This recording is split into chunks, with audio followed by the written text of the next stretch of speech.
Hello and welcome to the Situation Report. Glad to have you with us today. This is the show where we give you the information you need to navigate an ever-changing culture. My name is Jeremy Stolnicker, here with Chad Robichaux, and glad that you would join us for what is a very important conversation. Chad, so many institutions that I think growing up we would have said these are untouchable. There are a few institutions, the church, the family, maybe some others, I don't know, that no one's going to touch, no one's going to mess with those things, and yet we're living through a time where nothing is untouchable. And today we're going to talk about one of these institutions, the American family. It's under attack, and it's a crazy, crazy thing to see. Yeah, it is. I mean, it's in the crosshairs of people that want to destroy this country. They know the mechanism to destroy this country is to undermine the family, to target the family, to destroy the family. If they can separate husbands and wives, fathers and mothers from their children, they will succeed at just really breaking the foundation of America. I mean, America is built on strong, solid families who understand what our country is, what our country's meant to be. And man, we look at some of the stuff going on right now, and some of the things you see, it doesn't even make sense, right? You see drag queens, and this isn't a show about saying whether being a drag queen's right or wrong, or but whatever clothes some dude wants to wear in his own life, that's up to him. But when you march into a library and you sit children on your lap to read them books and tell them stories about how great and fabulous it is to be a drag queen, there's something wrong with that being allowed. Right. This week in New York City, there's a kindergarten through fourth grade had a drag queen guest teacher come in and teach them about being cross dressers and saying, hey, we have some future drag queens here in our hands. Parents are outraged, and they should be outraged. Yeah. I mean, so why is this happening? It's not because of anything other than they're targeting these children to disrupt them from their family, to break apart what they're being taught at home from when they're being taught in the public education system. We have to fight back.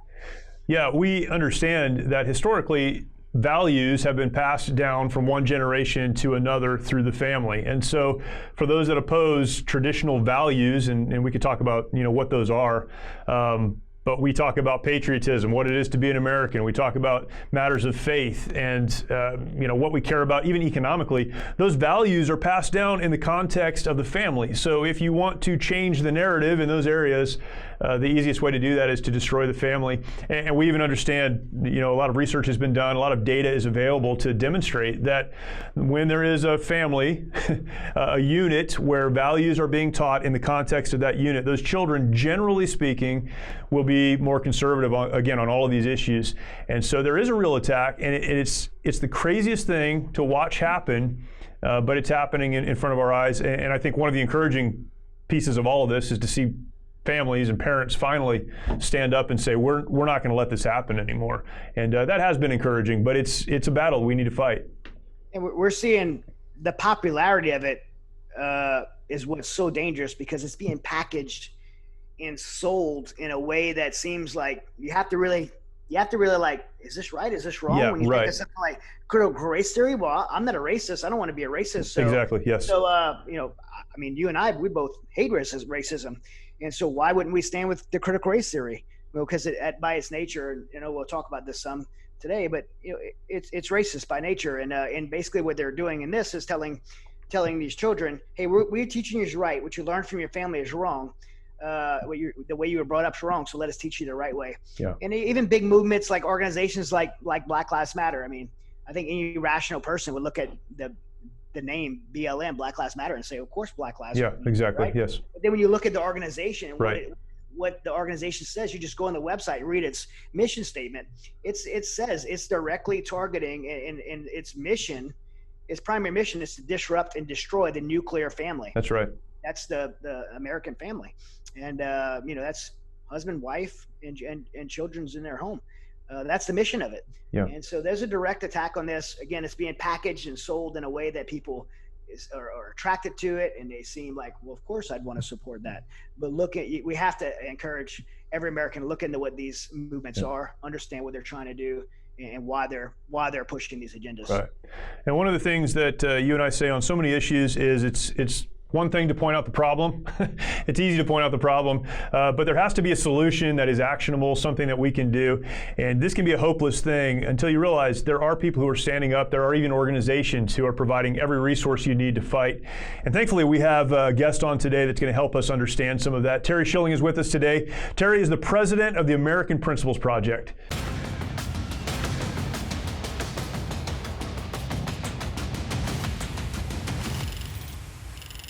As we live through a moment in our American culture where so many institutions that we have long held on to as important and valuable and helpful, are being attacked by those we never thought would attack them, we look to the American family. And this is an institution that has carried us forward for generations, and yet it is under attack seemingly from just about every place possible. It is crazy, and we need to understand why the family is important and how to fight for it. Thankfully, we have a great guest on with us today. Terry Schilling is with us, and Terry is the president of the American Principles Project, where they focus primarily on fighting for the American family. He's been involved in conservative politics for a number of years, but probably most importantly, he is a husband and the father of 5. Terry, thank you so much for joining us. Really excited to have you on with us today. Hey, thanks so much for having me, and I'm excited. This is, I think, my first time with you guys, so I think we'll have a fun conversation. That's awesome. Man, we want to jump into this because it's such an important conversation, but before we do, maybe talk to us a little bit about the American Principles Project, what you do, how you do it, and how you specifically got involved in it. Exactly. Look, the whole thing that drives us is the American family. It's never been harder to get married, have kids, and protect our kids when it comes to their education and their innocence. And so what we wanted to do is, we believe that politics is an underappreciated part of our culture. A lot of people will say that politics is downstream from culture. We reject that. We think it's part of culture, and we think that when you change the law, you change culture. So we use politics, and we want to organize families in politics to protect their families and specifically protect their kids' education and their innocence. So just, this past week, we launched what we're calling the Big Family. It's an NRA-style membership organization, organizing families in politics to take back the school boards, take back the state legislatures, and take back Congress and the presidency eventually, in order to prioritize our families and get rid of all of this nonsense in our schools, like critical race theory, 1619, the transgender and sex stuff. It's all crazy and all that. We just want to prioritize the American family and put that at the heart of all of our public policy when it comes to legislation and everything. So that's what we do, and I'm really excited. We're off to a great start. How did you get involved in that? Well, frankly, I'm the oldest of 10 kids myself. So I grew up in a very large family, and the family was always just like a driving force for me. My dad actually came to me in 2009 after Obama got elected, and he asked me to run his congressional race. He said, I've never been in politics. You're the only guy I know that has, so I want you to run my campaign. And I owed him one. It was a D+3 district. It had been Democrat for about 30 years. So I was a little bit overwhelmed. But, I thought, how am I going to file these FEC reports when it comes to finances? How am I going to get them on the ballot? It was just daunting to me. But as I went through the process, I realized it was very easy and very simple and straightforward. So as I go through this, I think families experience the same thing that I was. They look at this system, they see the billions of dollars that are raised for these elections, they see the scandals and all that, and they just think, oh, I can't possibly fathom getting involved in this. Well, look, my dad and I teamed up. We ran a very simple operation. We won by 10 points in a district that Democrats have held for about 30 years. If we could do it, if we could figure it out, most American families and parents can figure it out too. And so what we want to do is want to train them, get them involved. But I've always loved politics ever since I was a little kid. I was one of the original Rush Limbaugh babies, and he really got me started in politics. My grandmother really taught me how bad Bill Clinton was and the importance of really, saving babies. That was my primary motive. Look, when I first got involved in politics, as a young kid, I wanted to save babies, lower taxes. And as a little kid, I wanted to have a machine gun. I thought that was pretty cool. But, the threats to the family are just so ridiculous now with this critical race theory stuff and the transgender stuff. So, that's really how I got started in all of this. Yeah. Yeah, I love hearing you talk about, the American Principles Project and how you're really taking an offensive role. And I think the reason our country's where it is today is because people have sat back passively. Good Right. people, good families, people who have a good conservative principles, the church, those who would agree with us and be consider themselves Christians, like I think the three of us do. I mean, it just really just hadn't went along with this stuff, but just have been passive about it. And so what you're talking about is being more intentional. The best defense is a good offense. And I think what people have to realize is that the American family is in fact under attack, and we have to take a stance against it. So you've stated that family is the most important thing, most important institution.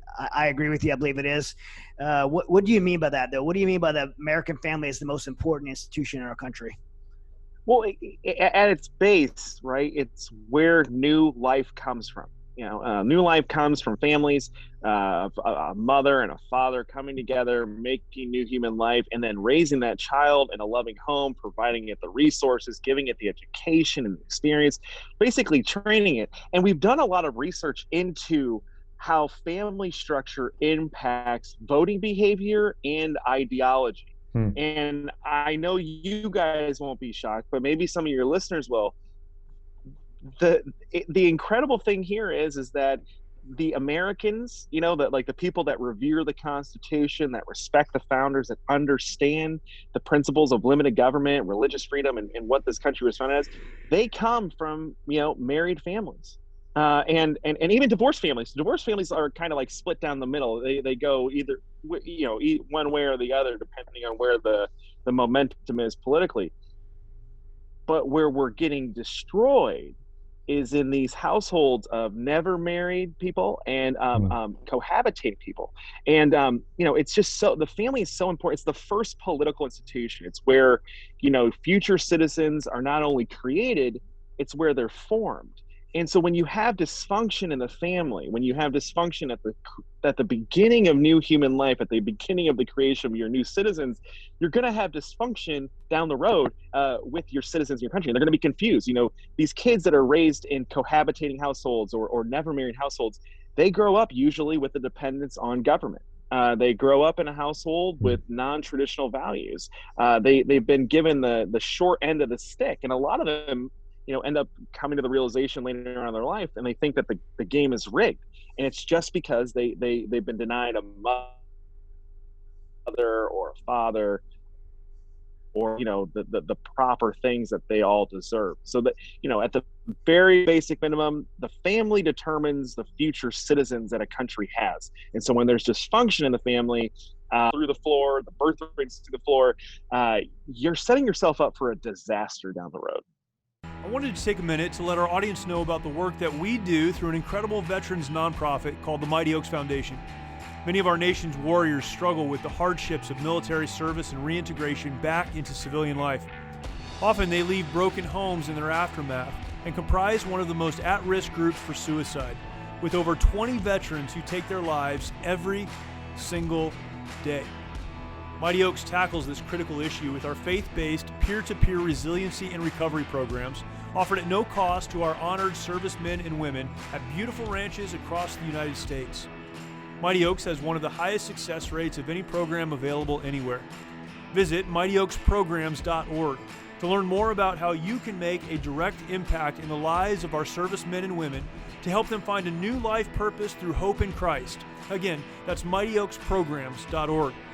Witnessing the transformation that these men and women go through is absolutely incredible. There are no words to describe seeing warriors restored to the lives they were created to live, changing their legacies for eternity. Your support is needed now more than ever and will ensure that our programs are here for our warriors who are in desperate need. Again, the website is mightyoaksprograms.org. Terry, a lot of people would look at what you and I see, so we don't all see things the same way. You and I would see a lot of these things as an attack on the family. And yet, many people in our culture would say, well, it's not an attack on the family what you're seeing. What you're actually seeing is a shift in culture, a shift in an understanding of what is right and what is wrong, that maybe we're evolving. And it's the same line we see with gender issues and all these other issues. Well, we're just evolving as a society, we're evolving as a culture. And yet you and I would see a lot of these things as an attack with nefarious goals and agendas against the family. A lot of people would say that's not the case. What are some recent examples? I know you're very involved in this, kind of what's happening right now. What are some recent examples that would demonstrate that there is an actual attempt being made to undermine, at the very least, or destroy the family in America? Well, that's a great question, actually. I think the most obvious and most recent case is what we're seeing with this critical race theory stuff. Yeah. And, I think a lot of our listeners and all of our people will think like, oh, what is critical race theory? And when you tell them, well, the critical race theory is, they're teaching our kids that the content of their character is determined by the color of their skin. Right. And that, it divides all of us into, two classes, basically. Either you're an oppressor or you're a victim. And, the oppressors are the white, Christian, heteronormative, they come up with all these terms that are just ridiculous, quite frankly. And so they're teaching these little kids, from kindergarten all the way up, well, you're an oppressor because you're white. You are inherently racist. There's nothing you can do to change it. The only thing you can do is be a responsible person and raise your white, and is telling other people, little, African American kids, little Hispanic kids, like all these other people, that they're victims, that they are in a system that they cannot overcome, that they are destined for failure, that they cannot reach the challenges that are coming towards them because the system that they're in is just so dominated by oppressors. It's absolutely toxic. It is a self-fulfilling prophecy. It hurts everyone. It doesn't just hurt white kids. It actually, I think it hurts, the minority kids even worse, and the people that they perceive as victims. I think that's the most, obvious example. And, but they're teaching our kids that their parents are evil, that their parents are racist, that their grandparents, we have a lot of grandparents that served in World War II. They're telling them that they are racist and that they are oppressors. It's really, really bad. And it's causing a lot of damage to our kids. It's dividing them against their parents and their grandparents who have sacrificed and dedicated their entire lives to them. I think that's the most obvious, and families under attack most recently. Yeah. I'm right there with you. I believe critical race theory is probably one of the most dangerous things in our country right now, and frankly, I believe it's one of the most racist things I've ever heard when you try to understand it. I think it's being perpetuated. It is. By people who are racist by nature of it. It's segregating people into groups based on the color of their skin, and there's nothing more racist than that.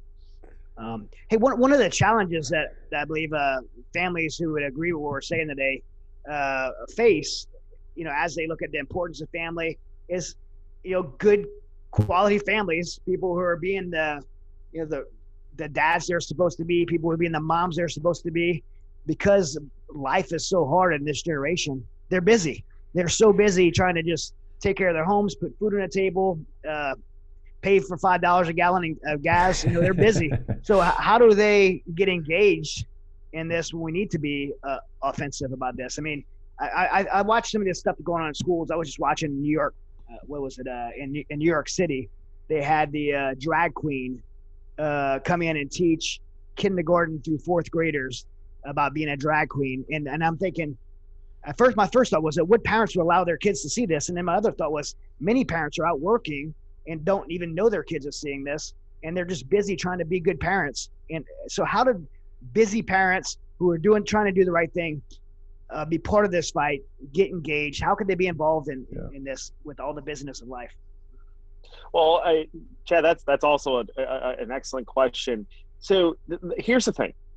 One, I think that most parents are just kind of, it's not, I mean, look, it is very difficult. And I can personally attest to that. I'm flying all across the country, meeting with people, holding, events and speaking and all of this. I'm working on, there's two things here that I would divide into. There's the things you do as a parent, in your role as a parent, and then there's the things you do as a citizen to protect your family. And the things you do as a parent to protect your family is, what I recommend just as a father of 5 is, spend a lot of time with your kids. And not just time with all of your kids. I think a lot of times we group them up together and we do family road trips together and count that as spending time with the family.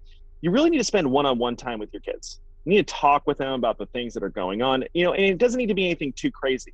I try and do one little trip to the store with one of my kids, and that gives them, one-on-one time with me where they can open up. I'll talk to them about things that I'm struggling with, and, kind of try and, poke them until they get, feel comfortable sharing with me. And here's the thing. What I found is they open up to you about a lot of things. If you just make that little special time with them, and it can be 10 minutes, it can be an hour, it doesn't matter. They just need to feel loved, and you need to know what's going on and they'll open up to you. They'll tell you what's going on in their schools and what they're learning about. It just, I had this conversation with my 9-year-old daughter, Reagan, a few years ago. She was doing a whole space seminar in her classroom. And she said, "Dad, do you know who Mae Jemison is?" And I said, "No, I've never heard of her before." She said, "Who is that?" And she said, "Oh, she was the first African-American woman in space." I said, "Oh my goodness, that's incredible. I didn't know, I had no clue." And she told me the year and the shuttle she was on. It's like, this is incredible. I said, well, do you know who Neil Armstrong is? And she said, "I have no clue." Wow. And I said, "Sit down. We're gonna watch Apollo 11. We're gonna watch this. We're gonna see. You're gonna see about the first guy who actually set foot on the moon." And so it's like, little examples like that. They'll open up to you. They're gonna tell you what they're learning in schools, but that's just like a little bit. So that's what you can do as a parent. But as a citizen, this is what APP is doing with this big family initiative that we launched, this NRA style membership. We're documenting all of the local elections from the school board all the way to the presidency.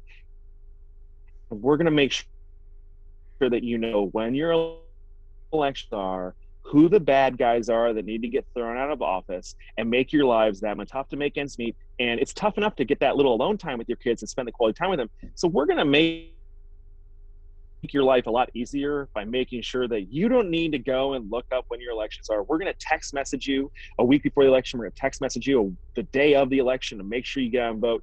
These school board races, they take them over, those teachers unions. And it's because there's only like 5% turnout in a lot of these places. It's embarrassing. But we can turn this around very quickly if we just get these parents involved. Jeremy and I have said this before. Everyone focuses on the presidential race and who the president of the United States is going to be. But I think some of the most important elections are at the level of the school board. Agreed.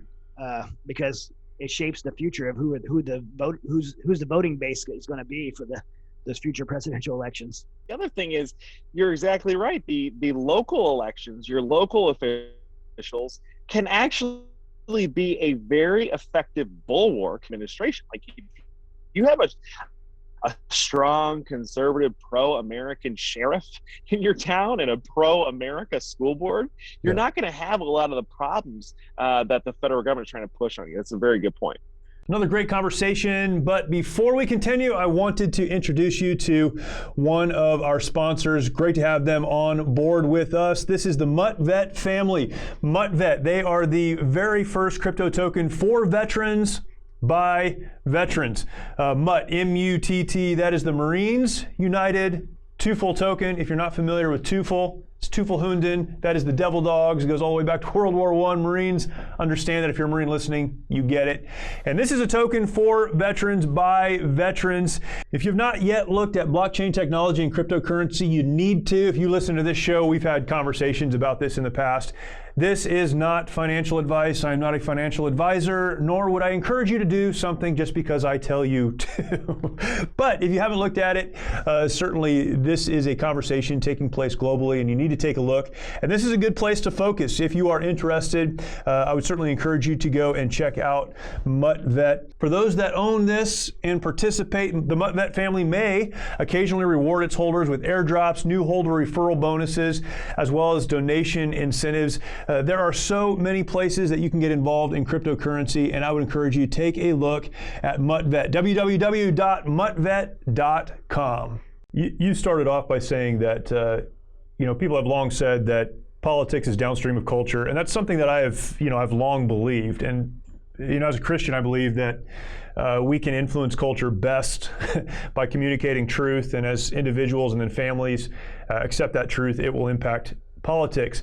But you're not wrong, because this is flipped on its head, and now we have political activism like we've never seen before. And so now culture is being changed. It's being shifted, by school boards, by local politicians, by these institutions that are being put in place that are teaching our kids that will change culture. It's a very confusing time and very difficult to understand. You don't have a crystal ball, but if you did, where are we as a nation going? Where do we go from here? What is the trajectory that we're on? And you've already alluded to this, of course, and talked to this, but how do we end up in the place that we want to be instead of just where politicians will take us? That's a big question. So look, I think we're at an inflection point in American history. I really do. I think America is either going to continue to go down this path where the woke left, and this is different than the liberal left, right? This woke leftism is absolutely oppressive. It forces people into this stuff, and it forces them to believe different things. So we're either going to continue to go down that road, and families and conservatives are just going to give up. And look, I think that a lot of people blame the Democrats, and that's really easy because they're the obviously, they're the evil party. They're pushing an evil agenda, but in a lot of ways, I blame the Republicans because of how lukewarm they've been. Right. You have to be hot or cold. You have to pick a side, and you have to fight passionately for what you actually believe in. And I think that Republicans have just failed to deliver on so many public policy promises, especially as it relates to our families. And so, when you ask, when you tell voters, like an independent voter or even Republican voters, this is the Democrats' agenda, you can't vote for them, you have to vote for the Republicans. A lot of times they just think, well, the Republicans don't ever fight, the Republicans don't ever win, they don't ever deliver, so I think we're just done. We have to change the Republican Party, and the only way you can do that is by getting these parents involved and engaged. And the most beautiful thing has been happening over the past few weeks, and that is these viral videos that are coming out of these parents showing up at school board meetings and reaming the school board officials for the offensive things that they are putting in the classroom. It's the most beautiful, most pro-America thing. These are the people that our founding fathers were counting on. Like when they say, even the people to hold our elected officials accountable, this is who they're talking about. Yeah. These people who love their kids. If you love your kid, you're loving is the future of your country. I think that these are the people our founders were counting on, and I'm very optimistic today. And I said that, and I closed it with this. I said that woke is the perfect term for the new left-wing movement, because they have awakened the most powerful of all sleeping giants, and that's the American family. Wow. And these parents, and they're from all different persuasions, they're from all different political parties, they're from all different races and backgrounds, creeds. They're showing up at these school board meetings, and they are outraged. And we need to keep this going, and that's way early. Like, we weren't supposed to launch it until just before September, but we launched it early because of what was going on with the schools and just how obviously offensive it was. So we wanted to get these parents engaged and keep the momentum going on this. Yeah, because that's what's going to turn things around. Yeah, fantastic. Terry, where can people learn more about you and the organization and some of these steps that you outlined? Where do you want people to follow you? So it's actually very easy. It's www.savethefamily.app. We're going to get you signed up and engaged. We're going to put you to work. Yeah, awesome. Terry, thank you so much. I'm sure we'll have you on again. Appreciate the work that you're doing, and thanks for joining us. Thanks so much, guys, for having me. I really appreciate coming on. Appreciate the conversation with Terry and the good work of the American Principles Project. Such important work and something we need to get behind. We need to value the family. A lot was said in this conversation, of course, but I want to give you today's situation report. First of all, we need to understand, I emphasize, we need to understand just how important the family is. And we can talk about the construct of the family and mothers and fathers and what it is to be a single parent versus a two-parent home. All of those things, bigger conversations. But we have to understand foundationally that the family is the place where values are handed from one generation to the next. That's the place where children learn how to think and understand what it is to operate in society and culture at large. And so it is then something that we also need to understand that institution would be under attack. First of all, the family is very important. That leads us to the second thing. Is there an attack? Yes, there is. Why is there an attack on the American family? Because if the left, those who are left, not just politically, but those who are left socially, those who would say that these institutions of church and family, that the economy should be something other than conservative, those who would be on that side of the equation understand that if they can take apart the American family, they can then impose their own values on these children that are looking for direction. The family is important. It is the central institution in our American system, and it is indeed under attack. Very directly under attack. So what is the answer? And Terry talked about this. I think there are a lot of things that we can do as parents. He spent some time dealing with that. As parents, we need to teach our kids and spend time with our kids. But more broadly in culture and in America, we need to understand there is a political solution. And we like to say that politics is downstream of culture, that our politicians reflect our culture.